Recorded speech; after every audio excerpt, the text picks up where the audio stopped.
الحمد للہ رب العالمین والعاقبۃ للمتقین والصلاة والسلام علی اشرف الانبیاء والمرسلین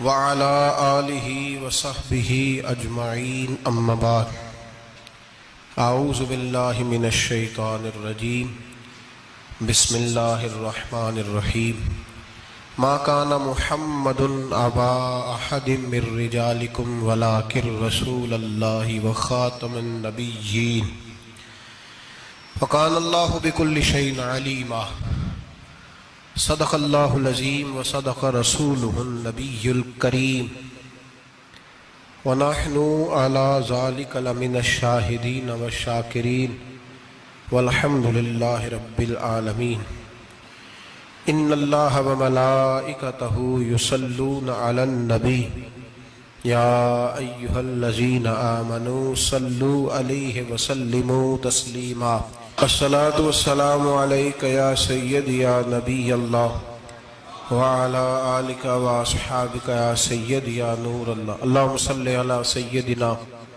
ومولانا محمد معدن الجود والکرم وآلہ وصحبہ وبارک وسلم۔ حمد و صلاۃ کے بعد قرآن مجید سورہ احزاب۔ اللہ تبارک و تعالی نے ارشاد فرمایا ما کان محمد ابا احد من رجالکم، فرمایا محمد صلی اللہ علیہ وسلم مردوں میں سے کسی کے باپ نہیں، ولیکن رسول اللہ، لیکن اللہ کے رسول ہے۔ روحانی طور پر حضور کا درجہ باپ سے بھی زیادہ ہے، لیکن اللہ تبارک و تعالیٰ نے اپنے حبیب پاک علیہ السلام کے کسی بھی صاحبزادے کو اتنا بڑا نہ فرمایا کہ وہ مرد کہلا سکے۔ بچپن میں ہی تینوں صاحبزادے وصال فرما گئے۔ مردوں میں سے حضور کسی کے بھی باپ نہیں ہیں۔ حضرت زید بن حارثہ رضی اللہ تعالیٰ عنہ کو نبی پاک صلی اللہ علیہ وسلم نے پالا۔ وہ حضور کے اس طرح کے غلام تھے کہ لوگ انہیں حضور کا بیٹا ہی سمجھنے لگے۔ بہت سارے لوگ کہنے لگے زید بن محمد صلی اللہ تعالی علیہ وسلم۔ اللہ کریم نے منع فرمایا، فرمایا میرے رسول مردوں میں سے کسی کے بھی باپ نہیں ہیں۔ حضور اور اس کی وجہ نبی پاک صلی اللہ تعالی علیہ وآلہ وسلم مردوں میں سے کسی کے باپ نہیں، اللہ کے رسول ہے، وخاتم النبیین، اور سب نبیوں میں سے آخری نبی ہے۔ اللہ کے رسول ہے اور سب نبیوں میں سے حضور کون سے نبی ہیں جی؟ آخری۔ حضور کے بعد کوئی اور نبی آ سکتا؟ اللہ نے قانون بنا دیا ہے، قانون بنا دیا ہے، آخری نبی ہے رسول پاک علیہ السلام۔ حضور کے صاحبزادے بچپن میں کیوں وصال کر گئے؟ اس آزمائش سے نبی پاک علیہ السلام اس لیے گزرے کہ اللہ نے حضور کی ختم نبوت کے قانون کی حفاظت فرمانی تھی۔ اگر نبی پاک کے کوئی بیٹے بڑے ہوتے تو نبی کے بیٹے نبی ہوتے، اور چونکہ دروازہ نبوت ذات رسالت پر بند کر دیا گیا، اس لیے اللہ تبارک و تعالی نے محبوب کے کسی بیٹے کو بھی پروان نہیں چڑھایا، وصال ہو گیا، اس لیے کہ حضور اللہ کے آخری نبی۔ یہ امت مسلمہ کا متفقہ عقیدہ ہے، اس پر درجنوں آیتیں ہیں قرآن مجید کی، 150 کے قریب نبی پاک کی حدیثیں ہیں۔ کتنی جی؟ کوئی عالم فاضل زیادہ پڑھا لکھا ہوگا، مقررہ حدیث کو دیکھے گا یا اور ریسرچ کرے گا تو شاید زیادہ وہ نکال لائے، لیکن 150 کے لگ بھگ محبوب کی حدیثیں ہیں جن میں حضور نے فرمایا میں آخری نبی ہوں، میں آخری نبی ہوں، میں آخری نبی ہوں۔ 150 کے قریب جگہ حضور نے فرمایا اللہ نے میرا نور نبوت پہلے سب سے پیدا فرمایا ہے، پر میں آخری رسول بن کے آیا ہوں، میں آخری نبی ہوں۔ میرے نبی پاک علیہ السلام نے فرمایا، جس طرح کو یہ بخاری مسلم کے لفظ ہیں، فرمایا کوئی آدمی مکان بناتا ہے بڑا پیارا، بڑا حسین، بڑا خوبصورت، ہر قسم کے نقش و نگار کرتا ہے، پر ایک اینٹ کی جگہ خالی چھوڑ دیتا ہے، ایک اینٹ کی جگہ۔ اب جو آدمی بھی آتا نا، گھومتا دیکھتا مکان، اسے بڑا اچھا لگتا اس کا مکان، پر وہ دیکھتا کہ یار یہ ایک اینٹ کی جگہ خالی ہے، اگر کبھی یہ بھی مکمل ہو جائے تو مکان، بات کی سمجھ آ رہی ہے؟ یہ خود حضور نے مثال دی۔ میرے حبیب پاک علیہ الصلوۃ والسلام فرماتے ہیں اللہ تبارک و تعالی نے جب نبوت کی حسین عمارت کو بنایا تو سارے نبی آ گئے پر ایک اینٹ کی جگہ خالی تھی۔ فرمایا میں آیا ہوں تو دیوار مکمل ہو گئی، اب کسی اور کی گنجائش ضرورت ہی نہیں۔ مکمل اکمل کامل دین نبی پاک کا۔ یا رسول اللہ آپ کس کس کے رسول بن کے آئے؟ فرمایا یا ایھا الناس انی رسول اللہ الیکم جمیعا، اے تمام انسانوں میں تم سب کی طرف اللہ کا رسول بن کے آیا۔ قرآن مجید نے کہا میرے نبی پاک صلی اللہ علیہ وسلم صرف انسانوں کے رسول نہیں، وما ارسلناک الا رحمۃ للعالمین، جس کو اللہ نے بنایا ہے ان سب کے حضور رسول بن کے آئے، سب کے لیے رحمت بن کے آئے۔ دائرہ کار ہی بڑا وسیع ہے، تو اب کسی اور کی گنجائش ہے؟ ہاں کچھ لوگوں کو بیماری لگتی ہے، پاگل ہو جاتے ہیں، پاگل ہو جاتے ہیں۔ دعویٰ کرنا ہمارے زمانے میں ویسے ہی آسان ہے، اور پاکستان ہندوستان ویسے جمہوری ملک ہیں، اس میں ہر آدمی کو بولنے کی اجازت ہے، جو جس کی طبیعت آتی ہے بول سکتا ہے، گنجائش ہے۔ اور ویسے بھی کوئی کیسے پتہ کرے گا کہ کوئی کیا سوچ رہا ہے، کیا بول رہا ہے؟ نبی پاک صلی اللہ علیہ وسلم نے فرمایا تھا کہ میری امت میں 30 کے قریب ایسے دجال جھوٹے ہوں گے، 30 جو دعویٰ کریں گے کہ ہم اللہ کے رسول ہیں، 30۔ لیکن فرمایا میں آخری نبی ہوں، میرے بعد کوئی نبی آ سکتا، انا خاتم النبیین لا نبی بعدی، میں آخری نبی ہوں، میرے بعد کوئی نبی آ سکتا۔ 30 کے قریب۔ خود نبی پاک علیہ السلام کے زمانے میں 2 بندوں نے دعویٰ کر دیا تھا ہم نبی ہیں،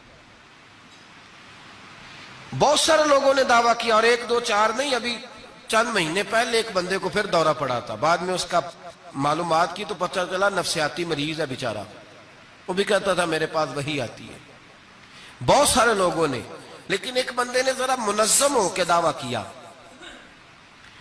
اور خود چونکہ وہ انگریز کا وفادار تھا، تابع دار تھا، اور وہ کہتا تھا میرے آنے کے 2 مقصد ہیں، معاذ اللہ اپنے آپ کو نبی کہتا تھا، 2 مقصد ہیں۔ ایک کہتا تھا کہ جو انگریز حکومت کا وفادار نہیں وہ اللہ رسول کا وفادار نہیں، معاذ اللہ۔ پہلا اس کا آنے کا مقصد وہ بیان۔ دوسرا اس کا مقصد یہ تھا، وہ کہا کرتا تھا کہ دین سارا باقی ہے، موجود ہے، قرآن، حدیث، نماز، روزہ، حج، زکوٰۃ، میں معاذ اللہ نبی بن کے آیا ہوں تو صرف ایک کام کرنے آیا ہوں کہ جہاد کوئی نہیں، جہاد نہیں کرنا، کفر کے خلاف لڑنا۔ آپ کو پتہ تو چل گیا ہوگا میں کس کی بات کر رہا ہوں، مرزا غلام احمد قادیانی۔ اس کے ماننے والوں کو مرزئی بھی کہتے ہیں، احمدی بھی کہتے ہیں، قادیانی بھی کہتے ہیں۔ ایک ہوتا ہے کافر، ایک ہوتا ہے مرتد، ان دونوں میں فرق ہے۔ عیسائی، یہودی، سکھ، ہندو یہ کافر ہیں، ان کا اپنا عقیدہ ہے، ٹھیک ہے جو وہ کر رہے ہیں، اسلام کسی پر جبر کا حکم نہیں دیتا، موج کریں، لگے رہے، ہم انہیں دین کی دعوت دیں گے پر ان پر کوئی سختی نہیں کر سکتے۔ ایک مرتد ہوتا ہے جو لبادہ دین کا اڑتا ہے، اپنے آپ کو مسلمان کہتا ہے، قرآن والا کہتا ہے، اسلام والا کہتا ہے، لیکن دین میں رکھنا ڈالتا ہے، نیا عقیدہ گھڑتا ہے، وہ مرتد ہے، اس پر سختی کرنے کا حکم ہے۔ مرزائیوں کی مصیبت یہ ہے کہ وہ کہتے ہیں جی ہم قرآن کو بھی مانتے ہیں، ہم اسلام کو بھی مانتے ہیں، ہم نبی پاک صلی اللہ علیہ وسلم کو بھی مانتے ہیں، بس آخری نبی نہیں مانتے، ایک نیا نبی مانتے ہیں، اور پھر رنگ بڑا عجیب دیا، کہتے ہیں ذلی نبی ہے، بروزی۔ نوکھا فلسفہ سنیں آپ حیران ہو جائیں گے۔ ذلی نبی کہتے ہیں میں مستقل نبی نہیں، میں نبی پاک کا سایہ بن کے آیا ہوں، یہ اس نے دعویٰ کیا۔ کہتا ہے میں مستقل نبی نہیں، میں حضور کا۔ اور بیوقوف، جس خدا نے اپنے رسول کا سایہ بنایا ہی نہیں کہ کسی کے قدم نہ آ جائیں، اور تیرے جیسے شخص کو سایہ بنانا تھا جس کی ایک آنکھ بھی کوئی نہیں، کانا ہے بیچارہ، مرزا کانا تھا، ایک آنکھ اس کی سلامت۔ اللہ کے نبیوں میں کوئی نقص ہوتا؟ ہمارے ہاں ایک دفعہ گفتگو ہو رہی تھی تو ایک مولانا کہنے لگے مرزا جھوٹا نبی ہے، استادوں نے روک دیا، کہنے لگے یہ لفظ بھی نہیں کہنا، جو نبی ہوتا ہے وہ جھوٹا نہیں ہوتا، اور جو جھوٹا ہوتا ہے وہ نبی یہ لفظ بھی نہیں کہنے، اس کو جھوٹا نبی نہیں کہنا. کہا حضور پھر کیا کہیں؟ کہنے لگے چلو کانا شانا کہہ لیا کرو، اتنی گنجائش ہے، یہ تو لو 2-4 جملے ہیں، جیسا بیچارہ ہے تھا ویسا چلو کہہ لو، کانا شانا کہہ لیا کرو، اس کی اجازت ہے، لیکن یہ لفظ کہنے کی اجازت منظم سازش کی اس شخص نے، منظم. اور یہ رکی نہیں. ہماری یونیورسٹیوں کے اندر بہت سارے لیکچرار بھرتی کیے جاتے ہیں جو قادیانی ہیں، مرزائی ہیں، اور آپ حیران ہوں گے یہ بات سن کے کہ یورپ کا ویزا سب سے آسانی سے اس بندے کو ملتا ہے جو کہتا ہے جی میں مرزائی ہو گیا ہوں، مجھے پاکستان میں خطرہ ہے، فٹافٹ بلا لیتے ہیں. تمہاری ان کے ساتھ کیا رشتہ داری ہے جو تمہیں فٹافٹ بلاتے ہیں؟ بتاؤ کیا تعلق ہے جو تمہیں سپورٹ کرتے ہیں؟ مرزا غلام احمد قادیانی نے دعویٰ کیا، پہلے وہ کہنے لگا جی میں محدث ہوں، میں حدیثوں کی تشریح کرتا ہوں. پھر کہنے لگا میں مجدد ہوں، دین کی تجدید کروں گا. پھر آہستہ آہستہ کہنے لگا جی میں امام مہدی بن کے آیا ہوں. لوگ کٹھے ہونے لگے نا، ہمارے لوگ تو دعا کرانے پہ قائل ہو جاتے ہیں، ویسے بھی جو نئی مداری لگائے اس کے بندے جلدی قائل ہو جاتے ہیں. علامہ اقبال نے پنجابی کا، میں خود پنجابی ہوں لیکن اقبال نے پنجابی کا مزاج بیان کیا ہے. پنجابی کا مزاج، اقبال کہتے ہیں پنجابی کا مزاج ہے کہ تحقیق کا پھندہ کوئی سیاد لگا دے، یہ شاخ نشیمن سے اترتا ہے بہت جلد. کہتے ہیں کوئی مداری دکھائے صحیح، اس کا کام ہے فٹافٹ پہنچ جانا. یہ مداریوں کا زمانہ ہے، جو اچھی مداری لگا لے، شور شار اچھا کرے، اس کے گرد لوگ، جو کہے میں نے پھونک ماری تو بندہ چل پڑا، پھونک ماری تو گر گیا، پھر میں نے ایسے کیا تو ایسے ہو گیا. کوئی مداری دکھائے صحیح، مداری کا دور ہے. اس نے بھی مداری لگا لی، میں دعا کرتا ہوں تو فلانا صحیح ہو گیا، میں یہ کرتا ہوں تو کبھی محدث ہو گیا، کبھی وہ مجدد ہو گیا. پھر کہنے لگا میں امام مہدی ہوں.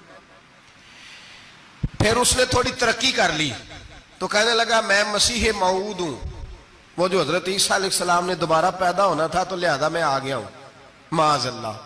پھر آہستہ آہستہ جب اس نے سمجھا نا کہ اب بندے تھوڑے پکے ہو گئے ہیں جو میرے ساتھ ہیں، پھر کہنے لگا نہیں میں ذلی نبی ہوں، بروزی، میں سایہ بن کے آیا ہوں. مرزا غلام احمد قادیانی پشت پناہی اس کو انگریز کی حاصل تھی.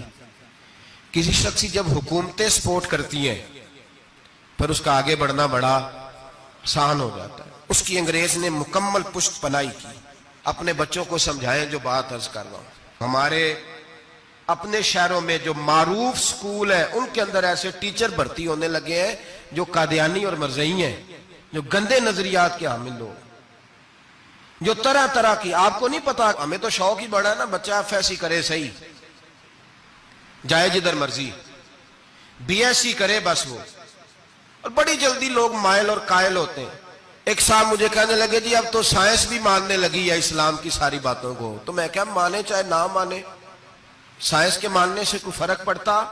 نہیں مانتی سائنس تو نہ مانے، کیا اس میں حرج ہے؟ ایک حکیم صاحب بڑے پرانے بڑے سیانے کہنے لگا جی میں 2-3 امراض کا علاج کرتا ہوں، اس میں ایک کھانسی بھی ہے، چند قطرے شراب کے ڈال کے میں دوائی بناتا ہوں، بندہ ٹھیک ہو جاتا ہے. میں نے کہا آپ کا دماغ ٹھیک نہیں. میرے نبی پاک صلی اللہ علیہ وسلم نے جس چیز کو گند کہا ہے اس میں کبھی شفا ہو سکتی، سارا زمانہ بھی کہے کہ ٹھیک ہو جائے گا تو اس میں شفا ہو سکتی. جو پیشاب سے زیادہ پلید ہے اس میں بھی کبھی شفا ہو سکتی ہے. تو سائنس مانے، حکمت جو مرضی کہے. ڈاکٹر روز کہتے ہیں کزن میرج سے مسائل بنتے ہیں، قریبی رشتہ داروں میں شادی کرنے سے. رسول پاک علیہ الصلوۃ والسلام نے سگے چچا کے بیٹے کے ساتھ حضرت فاطمہ کا نکاح کیا. اگر مسائل بن سکتے ہوتے تو رسول پاک کبھی یہ کام کر سکتے؟ سوال ہی پیدا نہیں ہوتا. روز ڈاکٹر کہتا ہے آپ پتہ کرنے جائیں بیماری کہاں سے لگ گئی، آپ کے خاندان میں تو کسی کو نہیں تھی، فلانے کو تو نہیں تھی، سسرال میں میکے میں. بھئی اللہ کے رسول نے فرمایا بیماری متعدی نہیں ہوتی، ایک کو دوسرے سے لگ سکتی. تو ساری دنیا کے ڈاکٹر کہیں بے شک ہماری طبیعت مان سکتی، ہم کوئی کچے نظریات کے لوگ ہی نہیں. یہاں تو بندے فٹافٹ ایسے ہو جی وہ سنا تھا اس نے کہا تھا. کیا مطلب ہے؟ ساڈے نبی دی زبان ساڈے واسطے قرآن، ساڈے نبی دی زبان ساڈے واسطے قرآن، ختم ہو گئی بات. جو مرضی کو کہتا، پھر عقیدہ مضبوط. زبردست، ایک منٹ کے لیے بھی ہلنے کی ضرورت نہیں. مرزا صاحب نے دعوے کر دیے، لوگ کٹھے ہونے لگے، انگریز کی پشت پنائی تھی، اور اس نے سب سے پہلا اٹیک ان لوگوں پہ کیا جو سردار کہلاتے تھے، چودھری کہلاتے تھے، زمیندار تھے. غور کریں جو بات سمجھا رہا ہوں. اس کا سب سے پہلا الناس والا دین ملوکہم، لوگ اپنے سرداروں کے مذہب پہ ہوتے ہیں. مرزے کا سب سے پہلا اٹیک، قادیانیوں کا سب سے پہلا جو حربہ تھا وہ چودھری لوگ تھے، بڑے لوگ. اس لیے کہ اسے پتا تھا کہ ان لوگوں پہ قبضہ جمایا جائے گا تو باقی جو عوام ہے اس کو قریب کرنا آسان ہو. بڑے بڑے ذمہ پہ، جگیرداروں پہ، مالداروں پہ، رئیس لوگوں پہ اس نے پھندے ڈالے، قابو کیے، اور ایک جمعیت تیار کر لی. پھر جب لوگ کٹھے ہو گئے اور اس نے دعویٰ کر دیا کہ میں نبی ہوں، علماء نے اس کو کئی دفعہ بلایا. حضرت پیر میر علی شاہ صاحب رحمت اللہ علیہ، پیر صاحب نے فرمایا کسی میدان میں سامنا تو کر، گفتگو تو کر، پر وہ سامنے آنے کو تیار. امیر ملت پیر جماعت علی شاہ صاحب محدث علی پوری رحمت اللہ علیہ فرمایا سامنے تو آ، نہ کہیں سامنے تو آ تو صحیح. حضرت حجت الاسلام مولانا حامد رضا خان صاحب رحمت اللہ تعالی علیہ حضرت کے صاحبزادے فرمانے لگے تو ایسا بے ایمان ہے، سامنے کیوں نہیں آتا، باہر تو نکلنا، آ تو صحیح. ہم تو اس رسول کے ماننے والے ہیں جو ہر میدان میں سامنے آ جاتے تھے، ہر میدان میں. لیکن نا نبی دنیا میں تبلیغ کرنے آتے ہیں، کشتی کرنے نہیں آتے. مولانا حامد رضا صاحب نے وزیر خان مسجد میں تقریر کی، اعلیٰ حضرت کے شہزادے تو فرمانے لگے ہم تو اس رسول کے ماننے والے جو ہر میدان میں سامنے رہے. نبی پاک باہر نکلے تو رکانہ پہلوان بکریاں چرا رہا تھا، کھیت میں تھا، کہنے لگا میں نبی تب مانوں گا جب میرے ساتھ کشتی کریں گے. حضرت بلال حبشی رضی اللہ تعالیٰ عنہ فرماتے ہیں کہ حضور کا مزاج نرم و نازک تھا، ہاتھ پھول سے زیادہ نرم ہوتے تھے، کستوری سے زیادہ خوشبودار ہوتے تھے، نرم و نازک وجود تھا، مکھی نہیں بیٹھتی تھی. جب اس نے یہ بات کی تو میرا دل کیا میں آگے بڑھ کے کہوں تو بیوقوف ہے، کبھی کشتیوں کے ساتھ بھی تبلیغ ہوئی ہے، بیوقوف ہے تو. کہتے ہو، کہنے لگا جی میرے ساتھ تو سینکڑوں لوگ آئے، کوئی مجھے گرا نہیں سکا، اگر آپ گرا دے تو میں کلمہ پڑھ لوں گا. کہتے ہیں رسول پاک نے آستینیں چڑھائی، فرمایا چل آجا کشتی کر لیتے.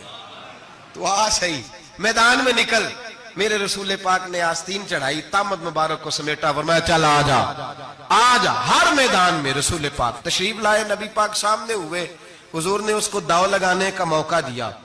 کبھی ٹانگوں کی طرف بھاگتا، کبھی پیچھے آتا، کبھی دائیں. جب بھاگ کے حضرت بلال کہتا ہے وہ بھاگ رہا تھا، حضور مسکرا رہے تھے. سبحان اللہ. نبی پاک کیا بات ہے، سرکار ہنس رہے تھے کہ چل چل یار ٹھیک ہے بھاگ دوڑ لے. جب بھاگ دوڑ لیا تو میرے نبی پاک نے بازو سے پکڑا، 2-3 دفعہ لایا تو زمین پہ گر گیا. حضور نے پکڑ کے اٹھایا، فرمایا میں صرف گرانے نہیں آیا، میں تو اٹھانے آیا ہوں. کھڑا کیا تو کہنے لگا نہیں آپ نے تو مجھے موقع ہی نہیں دیا. تو حضور نے فرمایا دیر کوئی نہیں ہوئی تو دوبارہ آ جا، کوئی عرض نہیں، آ جا دوبارہ سے. دوبارہ آیا تو میرے حبیب نے 2 دفعہ ہلایا تو پھر جا گرا. کہنے لگا نہیں ابھی بھی میں سنبھل نہیں سکا تھا. فرمایا کوئی عرض نہیں، یہ کوئی ایسا معاملہ ہے تو دوبارہ آ جا. اب کہ جب آیا نا تو حضرت بلال کہتے ہیں وہ دستے مبارک جن کو میں تھامتا تھا تو لگتا تھا پھول تھام لیے ہیں، ان ہاتھوں سے حضور نے اٹھا کے فضا میں بلند کیا اور حضور نے دھڑام سے زمین پہ گرایا تو کلمہ پڑھتا ہوا کھڑا ہوا.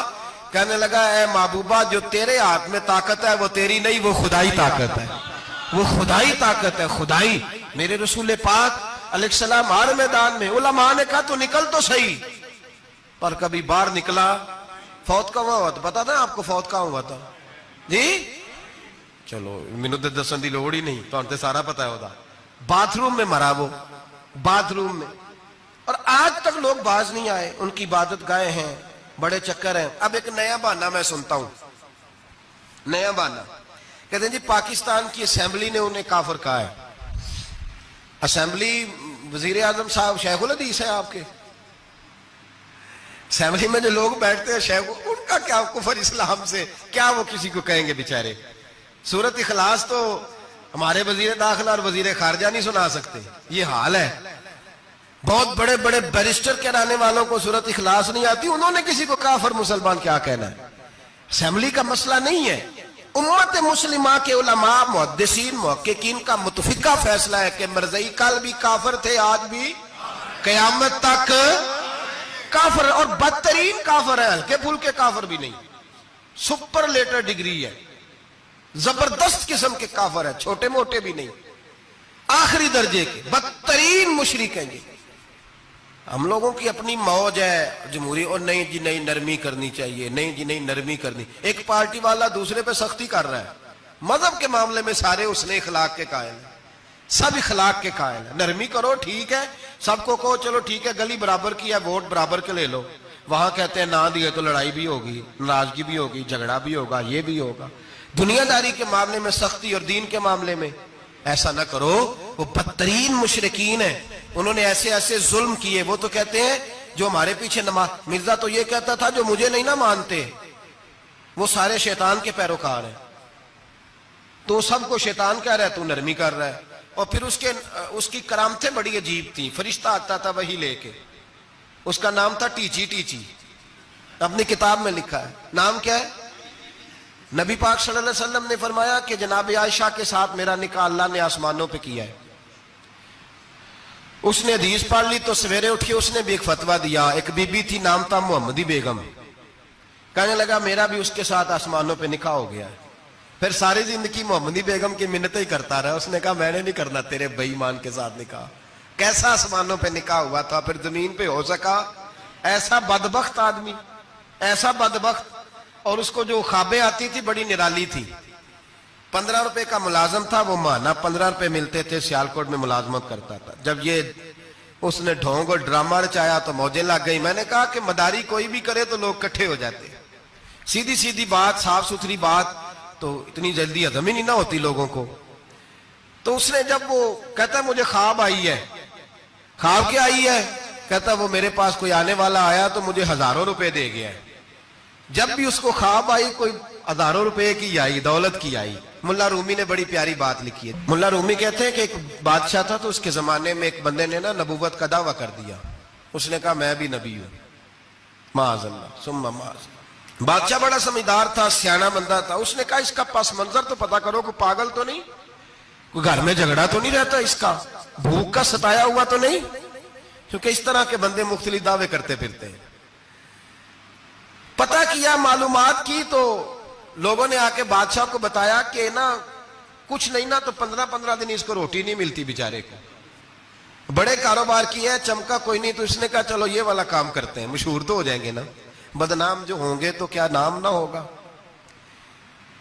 بادشاہ نے کہا چلو ٹھیک ہے بلاؤ، اس کو بلایا تو بادشاہ کہنے لگا اس کو باورچی خانے میں لے جاؤ اور جتنے کھانے پک سکتے ہیں نا پکا کے اس کے سامنے رکھو، صبح شام اسے روٹی کھلاؤ۔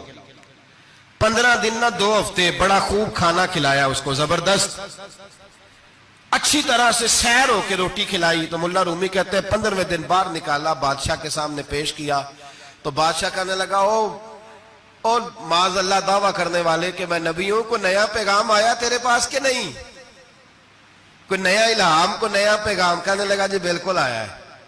نے کہا سنا؟ کہنے لگا میرے پاس نیا پیغام آیا ہے کہ تو جہاں پہنچ گیا یہاں سے نکلنا نہیں، اب تو نے یہیں رہنا ہے، یہ مجھے حکم ہوا ہے، لہذا اگر تو حکم عدولی کرے گا تو نافرمان ہو جائے گا۔ تو اس نے کہا ٹھیک ہے میں تیری بات سمجھ گیا ہوں، روٹی تجھے 3 وقت ملا کرے گی لیکن تو گھر جا کے رہے۔ آج کے بعد اس طرح کا کوئی دعویٰ پیٹ کے ہاتھوں مجبور ہو کے لوگ دعوے کرتے ہیں، اور پھر جو ان کے ساتھ ہوتے ہیں نا وہ بھی بہت سارے پیٹ کے ہاتھوں مجبور ہوتے ہیں، تنخواہیں لگ جاتی ہیں، اور جب کسی کی تنخواہ لگ جاتی ہے پھر پراپوگنڈا کرنا اس کی ذمہ داری ہوتی ہے، شور کرنا ذمہ داری، رائے عامہ ہموار کرنا اس کی ڈیوٹی ہوتی ہے۔ مرزے نے بہت سارے لوگ بطور تنخواہ دار وہاں رکھے، پھر یہ تحریک چلی، 1 2 4 نہیں، درجنوں لوگ اس میں شہید ہوئے، جگہ جگہ رسول اللہ کے غلاموں نے صلی اللہ۔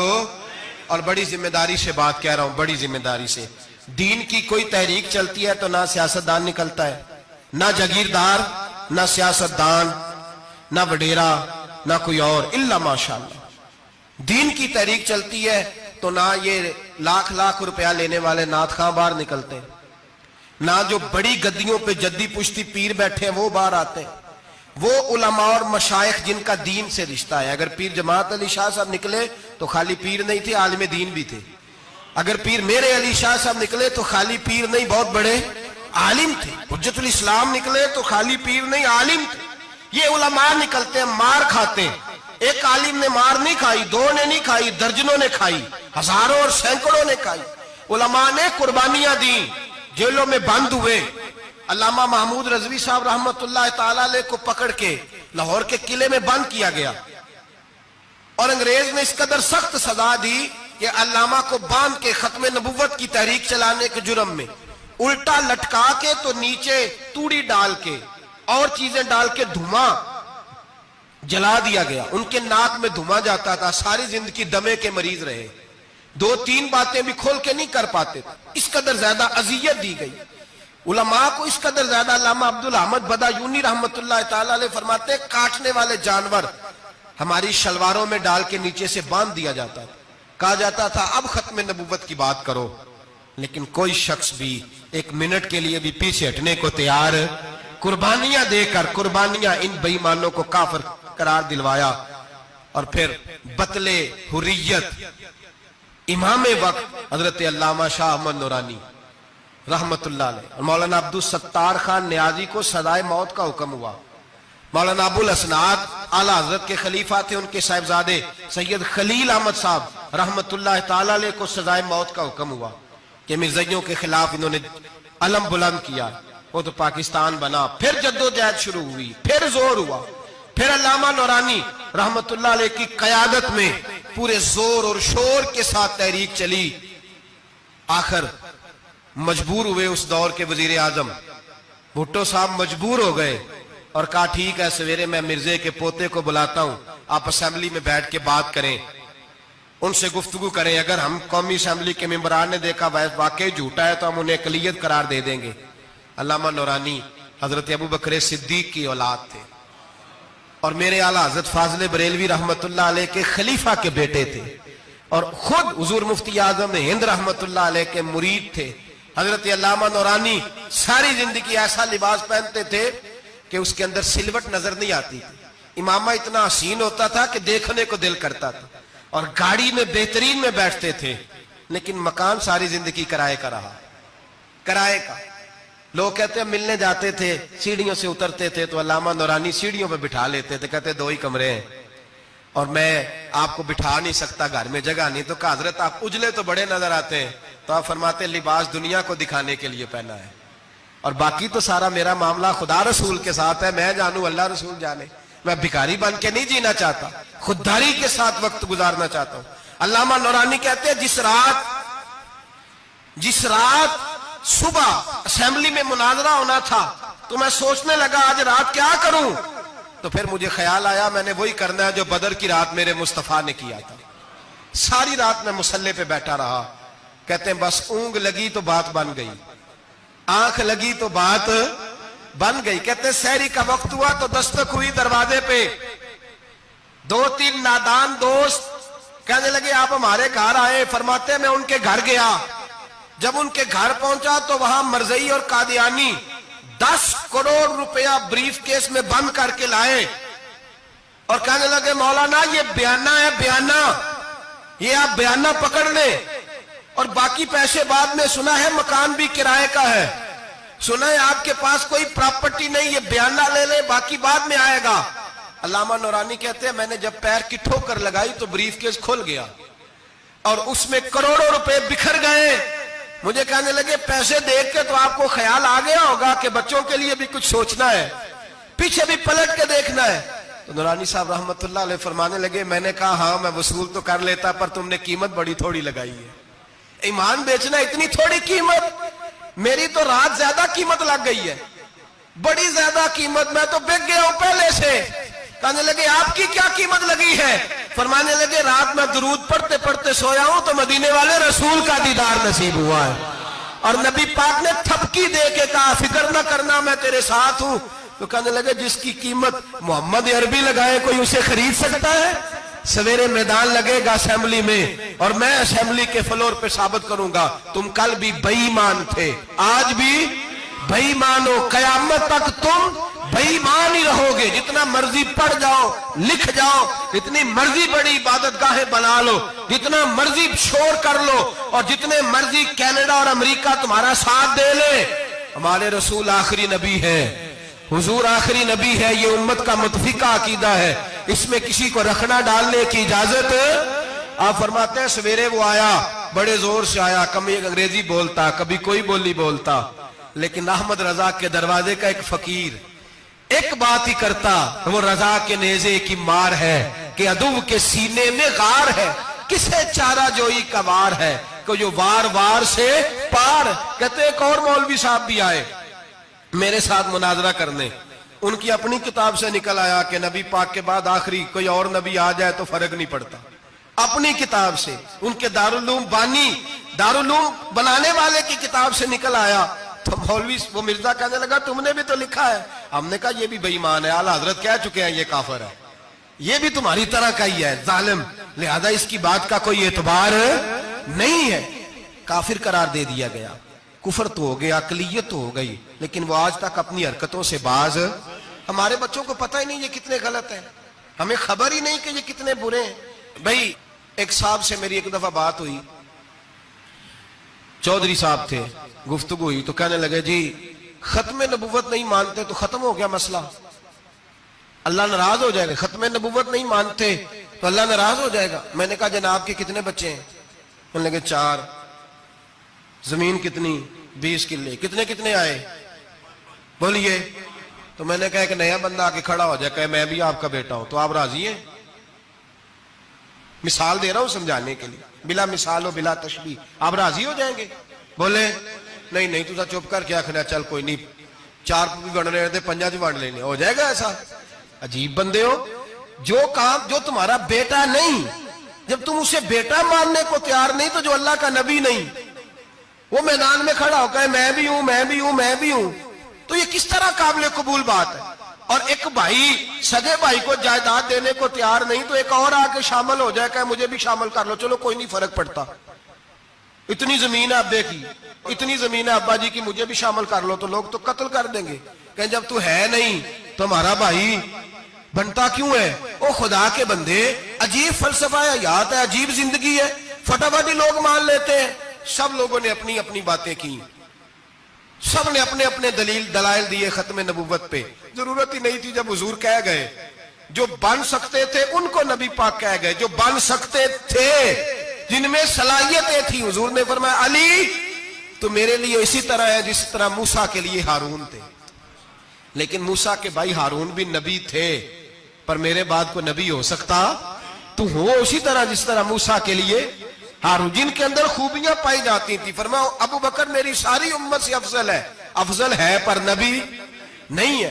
میرے رسول پاک نے فرمایا عمر فاروق میں وہ ساری خوبیاں پائی جاتی ہیں جو ایک نبی میں، لو کان نبی بعد لکان عمر ابن خطاب، اگر کوئی میرے بعد نبی ہوتا تو خطاب کا بیٹا عمر ہوتا۔ جو ہو سکتے تھے جب وہ نہیں ہوئے تو کانا شانہ اٹھ کے آ گیا ہے، ادھر قادیان کا رہنے والا، اور تو کہتا ہے نہیں مجھے مان لو، چلو پورا نہ مانو، ذلی مان لو، بروزی مان لو، کوئی حیا ہونی چاہیے۔ بڑے بڑے سیانے بندے، ان کو آج تک پتہ ہی نہیں کہ یہ ذلیل کتنے، ان کے اندر خباثت کتنی پائی جاتی ہے۔ میرے رسول پاک امت کے لوگوں نے اپنے اپنے دلائل دیے، نبی پاک کی امت نے اپنے اپنے۔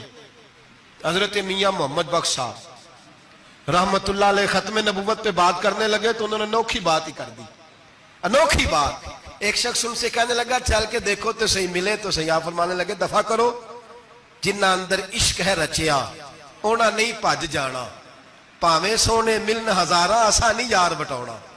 ہم نے دائیں بائیں دیکھنا ضرورت ہی نہیں، ہمارے رسول نے کوئی کمی چھوڑی نہیں، باقی آ رہے ہیں یہاں خیرات لینے۔ حضرت موسیٰ کہہ رہے ہیں اللہ اپنے آخری نبی کی امت میں شامل کر لے، تو ہمیں کیا ضرورت ہے پتہ بھی کرنے کی؟ اور سن لیں، یہ یاد رکھیں بات، امام اعظم ابو حنیفہ رحمۃ اللہ علیہ فرماتے ہیں اگر کسی بندے نے دعویٰ کیا کہ میں نبی ہوں،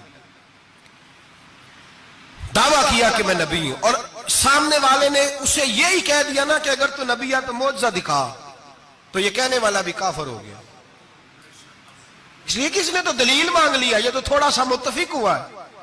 تماشا دیکھنے کے لیے بھی اگر کہا نا کہ اگر تو نبی ہے تو دلیل لا، کوئی معجزہ، تو یہ لفظ کہنے والا بھی بولیے دائرہ اسلام سے کیوں مانگی تو نے دلیل؟ کیا ضرورت پڑی تھی؟ کیوں تو نے ایسا کہا؟ اتنا متفقہ عقیدہ ہے کہ تو مانگ تو یہ بھی نہیں کہہ سکتا کہ چل کچھ کر کے دکھا، یہ بھی تیرے لیے جائز ہے۔ صوفیاء کہتے ہیں تو نے سوچ کیسے لیا؟ طریقت کے اندر تو غیر کی مداخلت قابل قبول، اللہ نے توحید کا ہر جگہ خیال رکھا، رسالت کی وحدانیت کا ہر جگہ خیال رکھا۔ اللہ ایک، قرآن ایک، اسلام، نبی ایک، باپ، استاد، کوئی کسی قسم کی مداخلت کی ضرورت؟ کیسے لوگ مداخلت کر لیتے ہیں؟ فٹافٹ حضرت پیر سید مہر علی شاہ صاحب گولڑوی رحمت اللہ، حضرت خواجہ شمس العارفین سیالوی رحمت اللہ علیہ کے پاس پڑھا کرتے تھے، تدریس ہوتی تھی، خواجہ صاحبوں کو بٹھا کے درس تصوف، درس قرآن، درس حدیث دیتے تھے۔ یوں بیٹھے ہیں، گفتگو ہو رہی ہے، پڑھایا جا رہا ہے، ایک بڑے نورانی چہرے والے خوبصورت بزرگ اندر آئے، بڑی تازگی، بڑا پیار، بڑی مٹھاس ان کے آنے میں۔ جب وہ آئے تو حضرت شمس العارفین اٹھ کے ملے، ماتھا چوما، پیار ہوا، 2-3 منٹ گفتگو ہوئی تو گفتگو میں بڑی نورانیت، بڑی خوبصورتی، بڑی رانائی، بڑی ٹھنڈک ملی دونوں بزرگوں کی ملاقات سے۔ چند لمحوں کے بعد، تھوڑی دیر گفتگو کے بعد وہ بزرگ اٹھے باہر نکل گئے۔ حضرت شمس العارفین مریدوں پہ نظر ڈالی، فرمانے لگے تمہیں پتہ ہے یہ کون تھا؟ شاگردوں جانتے ہو کون تھا؟ کہا حضور نہیں۔ فرمایا خضر علیہ السلام تھے، مجھ سے ملنے آتے ہیں اکثر، اور ابھی گلی میں ہوں گے، کسی نے ملنا ہے تو مل لو۔ دوڑ کے گئے سارے لوگ ملاقات کرنے، بھاگے گئے۔ پیر میر علی شاہ صاحب بیٹھے ہیں، آپ نے فرمایا میر علی تم نے نہیں ملنا؟ کہنے لگے حضور نہیں۔ فرمایا کیوں؟ کہنے لگے حضور میں اسے نہ ملوں جسے خضر بھی ملنے آتا ہے، اسے نہ ملوں جسے وہ ملنے آتا ہے، میں نے کیا کرنا ہے ان سے مل کے؟ آپ سے ملوں گا جن سے حضرت خضر بھی ملنے آتی ہیں۔ جنہ تنام وچ عشق ہے رچیا اونا نہیں پج جانا، پانے پاویں سونے ملن ہزاراں، اسا نہیں یار وٹانا، ضرورت ہی نہیں۔ ایسے حسین محبوب کے بعد کسی اور جگہ نظر جمانے کی طبیعت ضرورت نہیں، توجہ نہیں، خیال نہیں۔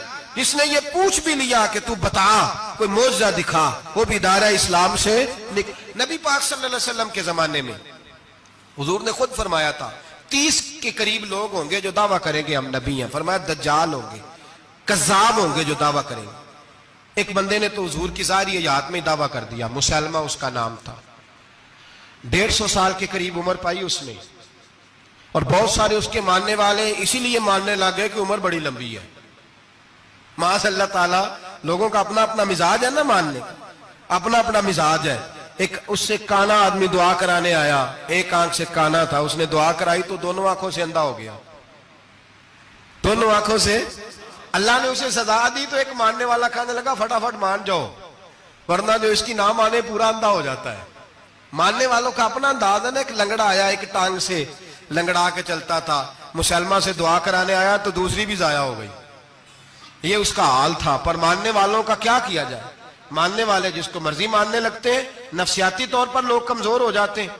مسلمہ نے نبی پاک صلی اللہ علیہ وسلم کو خط لکھا، کہنے لگا حضور کے زمانہ مبارکہ میں، اور کچھ حدیثیں ایسی بھی ملتی ہیں جس سے یہ ثابت ہوتا ہے کہ اس کی حضور سے ملاقات بھی ہوئی، سامنے کچھ بول نہ سکا، جا کے خط لکھا، کہنے لگا کہ آپ میرے ساتھ معاہدہ کر لیں، جب تک آپ حیات ظاہری میں آپ نبی، اور جب آپ کا وصال ہو جائے تو میں نبی، یا یہ معاہدہ کر لیں کہ آدھے عرب کے آپ نبی اور آدھے کا میں نبی۔ معاذ اللہ، اس نے یہ خط لکھا۔ نبی پاک نے جواب لکھا، فرمایا میں تو اللہ کا رسول ہوں، تو کذاب ہے، تو کذاب ہے، جھوٹا ہے۔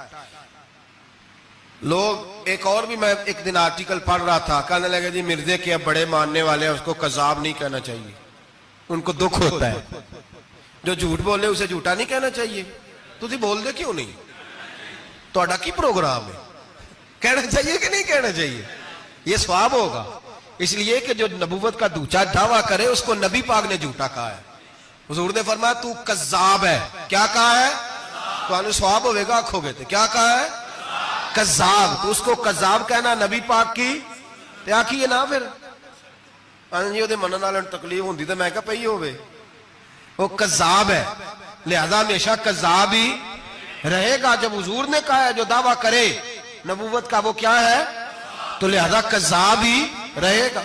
حضور نے لکھا کذاب، جب نبی پاک نے کذاب لکھا نا خط میں، کون لے کے جائے گا؟ اب اس کے دربار میں جانا ہے، حالات بڑے خطرناک ہیں، اس کے گرد بندے بھی ہیں اور اس کے گھر جانا ہے، مشکل مرحلہ ہے۔ ایک صحابی تھے چھابڑی فروش، سر کے اوپر رکھ کے نا ٹوکرا، تو مدینے کی گلیوں میں کھجوریں بیچتے، 11-12 بچوں کے باپ تھے۔ کون جائے گا؟ اور جسمانی طور پہ بھی کمزور تھے، فٹافٹ اٹھے، کھجور کھا رہے تھے، ہاتھ کھڑا کر کے کہا حضور کسی اور کی ڈیوٹی نہ لگانا، میں جاؤں گا۔ جب یہ لفظ کہے تو ان کے منہ سے کھجور کے ٹکڑے گرے صحابہ کے چہروں پر۔ ایک صحابی کہنے لگے پہلے کھجور تو کھا لے، بڑی تجھے جلدی ہے بولنے کی، کھا تو لے۔ کہنے لگے اگر میرے کھاتے کھاتے ڈیوٹی کسی اور کی لگ گئی تو، کسی اور کی لگ گئی تو کیا کروں گا، جلدی ہے مجھے۔ حضور سید عالم صلی اللہ علیہ وسلم نے نا اپنا نیزہ دیا، گھوڑا دیا، فرمایا ذرا ڈٹ کے جانا، اس کے گھر جانا ہے۔ کہا محبوبہ فکر ہی نہ کرے، فکر نہ کرے۔ صحابہ کہتے ہیں اس طرح وہ نکلا جیسے کوئی جرنیل نکلتا ہے، اس کا انداز ہی بدل گیا، اس کے طور طریقے ہی بدل گئے، وہ یوں نکلے جیسے کوئی بڑا دلیر آدمی جاتا۔ حضور نے بھیجا ہے نا، نبی پاک نے بھیجا ہے نا، انداز ہی بدل گئے، طریقے ہی بدل گئے۔ مسلمہ کے دربار میں گئے، وہاں ایک شخص جو بعد میں مسلمان ہوا، وہ بتلاتا ہے کہ جب حضرت حبیب بن زید پہنچے نا تو نیزہ ہاتھ میں تھا، زور سے گاڑا جا کے اس کے دربار میں، زور سے گاڑ دیا زمین پہ۔ مسلمان نظر، کون ہو؟ آپ فرمانے لگے تجھے چہرہ دیکھ کے نہیں پتا چلا میں رسول اللہ کا نوکر ہوں؟ ہمارے تو چہرے بتاتے ہیں ہم رسول والے ہیں، ہمارے تو چہرے بتاتے ہیں نبی پاک والے، تجھے پتا نہیں چلا کون ہوں؟ کیسے آئے ہو؟ فرمایا یہ تیرے خط کا جواب لایا ہوں۔ بادشاہوں کا طریقہ یہ تھا کہ خط خود نہیں پڑھتے تھے، ساتھ ایک بندہ کھڑا ہوتا تھا، وہ خط پڑھتا تھا۔ مسلمان نے اس کو خط دیا، پڑھو۔ جب اس نے خط پڑھا تو لکھا تھا تو کذاب ہے۔ اب سب نے سن لیا، اکیلے میں ہوتا تو چلو بات اور تھی، سن لیا سب نے، آگ بگولا ہو گیا، آنکھیں سرخ ہو گئی، جلال برسانے لگا۔ اب اور تو کچھ نہ ہوا، سامنے حضرت حبیب کھڑے تھے، اٹھا تلوار لے کے کہنے لگا تیرے نبی نے مجھے کذاب کہا ہے، تیرا کیا خیال ہے؟ مانے لگے خیال والی بات ہی کوئی نہیں، جسے نبی پاک کذاب کہے وہ ہوتا ہی کذاب ہے، جسے حضور جھوٹا کہے وہ ہوتا ہی۔ فرمایا تو 7 سمندروں کا پانی بھی بہا دے تو تیرا جھوٹ دھل سکتا، تو ہے ہی جھوٹا، جسے حضور نے جھوٹا کہہ دیا وہ جھوٹا ہے، جھوٹا ہے۔ کہنے لگا پیچھے پلٹ کے دیکھ، سارے میرے پہرے دار ہیں، میرے سپاہی ہیں، تلواریں، نیزے، خنجر، تیر، سارے میرے ماننے والے۔ کیا لفظ ہے، کیا حسن ہے، کیا توانائی ہے۔ حضرت حبیب بن زید فرمانے لگے میرے 12 بچے ہیں، ان میں سے کچھ ایسے ہیں جو دودھ پیتے ہیں، کچھ ایسے ہیں جو ابھی چل نہیں پائے۔ میں جب رسول اللہ کا پیغام لے کے نکلا تھا تو میں نے پلٹ کے بچے نہیں دیکھے تو تیرے پہرے دار کیسے دیکھ لوں؟ جو چیز مجبور کرتی ہے، باندھ لیتی ہے، وہ نہیں جب میں نے دیکھی تو میں تیرے پہرے دار دیکھوں؟ جو جی میں آتا ہے کر، غلامان محمد جان دینے سے نہیں ڈرتے، یہ سر کٹ جائے یا رہ جائے کچھ پرواہ نہیں کرتے۔ فرمایا ان کو نہیں دیکھا جن کو دیکھنا چاہیے تھا، تجھے دیکھوں؟ میں اکثر کہتا ہوں کٹ لگ جائے نا ہاتھ پہ تو نمازیں رہ جاتی ہیں، جماعتیں چھوٹ جاتی ہیں، طبیعتیں بگڑ جاتی ہیں، مشکل ہوتا ہے، تکلیف آئے تو سنبھلنا۔ یہاں ہلکا سا بچھو آ کے کاٹے تو شور ہو جائے گا، جمعے میں لوگ اٹھیں گے، اللہ مجمع بکھرے گا، اوہ بچھو آ گیا، حالات بگڑ جائے، چھپکلی پیروں پہ گرے تو لوگ اٹھ دوڑتے ہیں۔ حضرت حبیب بن زید انصاری کھڑے تھے، انگلی نہیں، ہاتھ نہیں، کٹ نہیں لگا، مسلمہ اٹھا، اس نے زور سے تلوار ماری، بازو کٹ کے گر گیا، فوارہ نکلا خون کا۔ او بھائی بچھو کاٹے تو سنبھلنا مشکل، ذرا تصور کرو ہاتھ کٹ گیا۔ حضرت حبیب بن زید کھڑے ہیں، کہنے لگا اب تیرا کیا خیال ہے؟ آپ فرمانے لگے تو بڑا بیوقوف ہے، ہمیں آزماتا ہے، ہمیں تو بدر سے لے کر احد تک ساری دنیا آزما چکی ہے، ہمیں آزماتا ہے، ابھی بھی خیال پوچھتا ہے۔ فرمایا میرا خیال وہی ہے جو میرے رسول نے فرما دیا ہے، خیال وہی ہے جو نبی پاک نے کہہ دیا ہے۔ پھر تلوار ماری، دوسرا ہاتھ کٹ گیا، ذرا سوچنا، غور کرنا، ٹانگ ٹوٹی نہیں، ہڈی نہیں ٹوٹی، ماس نہیں اکھڑا، ہاتھ کٹ کے گرا، 2 ہاتھ گر گئے، زمین پہ گرے۔ حضرت حبیب کہنے لگا میں تجھے قتل کر دوں گا، باز آ جا۔ آپ فرمانے لگے تو بڑا نادان ہے، ان لوگوں کو ڈراتا ہے جو سویرے فجر کی نماز پڑھ کے پہلی دعا ہی شہادت کی مانگتے ہیں، ہمیں ڈراتا ہے جو سوتے وقت التجا کرتے اللہ بستر پہ موت نہ دینا، میدان میں دینا، تو ہمیں ڈرا رہا ہے، چل جو ہوتا ہے کر لے۔ اس نے خنجر رکھا، تلوار رکھی گردن پہ، فرمایا میں کاٹ دوں گا۔ فرمایا کاٹتا کیوں نہیں، کاٹتا کیوں نہیں؟ اور وہ روایت کرنے والے کہتے ہیں مسلمہ کے ہاتھ کامتے تھے ختم نبوت کے تحفظ کے لیے۔ جب نبی پاک کے غلام نکلے تو جھوٹا دعوے کرنے والے کانپ اٹھے، کانپ کھڑے ہوئے، کہتے ہیں اس کے ہاتھ کانپتے تھے۔ حضرت عبید بن زید کٹے ہوئے بازوؤں کے ساتھ بھی توانا تھے، قلم توڑ گئے میاں محمد بخش صاحب، فرمانے لگے وہ کچا رنگ للاری والا جیڑا چڑھدا لیندا رہندا، اے عشق تیرے دا رنگ محمد چڑھ جائے پھر نہیں لیندا۔ جب تلوار چلی، گردن کٹی، تو رسول اللہ کی ختم نبوت پر پہرا دینے والوں کا اجر میرے رسول نے بیان فرمایا، میرے نبی نے اجر بیان کیا، ڈگری جاری فرمائی، سند دی حضور نے، وہاں گردن کٹی، اور جہاں مدینے میں حضور کی آنکھوں میں آنسو آئے۔ یا رسول اللہ کیا ہوا؟ فرمایا میرا حبیب شہید ہو گیا ہے اور رب کریم نے اس کے لیے جنت کے سارے دروازے کھول دیے، سارے دروازے اللہ نے کھول۔ یہ سند جاری کی نبی پاک، ختم نبوت مسلمان کا عقیدہ۔ حضرت ابو بکر صدیق نے ختم نبوت کے تحفظ کے لیے پورا ایک دستہ تیار کیا۔ ابو جال کے بیٹے جناب سیدنا اکرمہ رضی اللہ تعالیٰ عنہ، ان کی سربراہی میں جناب سیدنا ابو بکر صدیق رضی اللہ تعالیٰ عنہ نے لشکر تیار کیا۔ وہ لشکر گیا، اس لشکر میں حضرت وحشی بھی تھے جنہوں نے حضرت امیر حمزہ کو میدان احد میں شہید کیا تھا۔ فرماتے ہیں میں دعا کرتا تھا اے اللہ بہترین مسلمان میرے ہاتھوں شہید ہوا ہے، اب میرے ہاتھوں کوئی بدترین کافر قتل کرا تاکہ میرا کفارہ ہو جائے۔ فرماتے جب میں گیا، جب میں نکلا میدان میں پہنچا تو مسلمہ میرے سامنے آ گیا، جھوٹی نبوت کا دعویٰ کرنے والا۔ کہتے ہیں جب سامنے آیا تو میں نے اس کو مارا، تیر وہ گرا، اور جب گرا تو میں نے رکھا پھر اس کی گردن پہ پیر۔ میں نے کہا میرے رسول تو میدان بدر میں دعا کریں تو 5000 فرشتے آتے ہیں، تو ذرا پلٹ کے دیکھ بے ایمان تیرا حال کیا ہے؟ فرماتے ہیں میرے قدموں کے نیچے۔ میں نے کہا تو میرے نبی سے مقابلہ کرنے چلا تھا؟ میں رسول اللہ کا ادنا غلام ہوں، نہ بدری ہوں، نہ اشرا مبشرہ میں سے ہوں، نہ میں خلفائے راشدین میں سے ہوں، پر ہوں رسول کا غلام، الصحابی کالنجوم میں شامل ہوں۔ فرماتے میں نے گردن کاٹی اور اللہ نے مجھے موقع دیا۔ حضرت امیر حمزہ اگر میرے ہاتھوں شہید ہوئے تھے تو نبی پاک کا بدترین دشمن بھی میرے ہاتھوں قتل ہوا۔ ختم نبوت کا تحفظ ہر دور میں ہر جگہ صحابہ کرتے رہے۔ ہم بچوں کو کچھ نہیں سکھا پا رہے، ہمارے بچے لا بلد ہیں دینی تعلیمات سے، ہم یہ شعور دے کے بھیجتے ہی نہیں کہ بیٹا جو اس طرح کی ذرا بھی بات کرے اس کا ذکر کرنا، بتانا، قادیانی، مرزائی، کسی جگہ یہ اپنے آپ کو احمدی